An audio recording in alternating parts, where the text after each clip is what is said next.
लिया था, उसमें हमने जातियां नहीं देखी थी। चाहे कोई बावरी का मौला होगा, चाहे किसी ब्राह्मण का मौला होगा, किसी राजपूत का मौला होगा, चाहे मेरे जैन परिवार की कोई कॉलोनी होगी, वहां पर हर जगह इस भगवान राम के मंदिर की भव्य प्रतिष्ठा का उत्सव मनाया गया। यह इस देश की संस्कृति है। हमारे रोम रोम में राम है, जैसा पता है। कहते हैं तुलसी अपने राम को रीछ भजे या खींच, अपने आप उगेंगे खेत में पड़ते बीज। तुलसी अपने राम को चाहे जैसे भजो।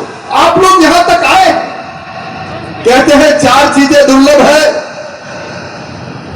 84 गतियों का, 84 लाख जीव योनियों का, 4 गतियों का भ्रमण करने के बाद में मनुष्य भाव मिलना दुर्लभ है। अनेक प्रारब्ध होते हैं पुण्यों का, तब जाकर के मनुष्य भाव में जन्म मिलता है। फिर मनुष्य भाव में यह कथा वाचन का अवसर मिलता है। ये दूसरी दुर्लभ व्यवस्था है, प्रारब्ध से मिलती है।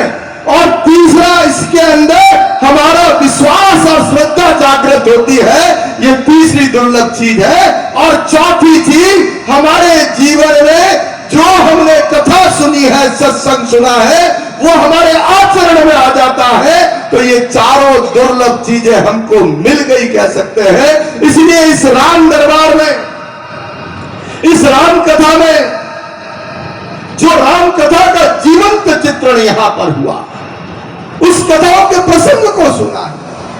जीवन में अगर शांति प्राप्त करनी है, समृद्धि प्राप्त करनी है, जीवन में सुख चैन करना है, तो रामायण को, इस राम कथा को अपने जीवन में आचरण में उतार देना। एक भाई का भाई के प्रति कर्तव्य क्या होता है, एक पत्नी का पति के प्रति कर्तव्य क्या होता है, और एक बेटे का बाप के वचनों को निभाने के लिए 14 वर्ष का वनवास चला जाता है। यह परिवार होता है। परिवार को कैसे जीना, ये इस राम कथा से प्रकट होता है।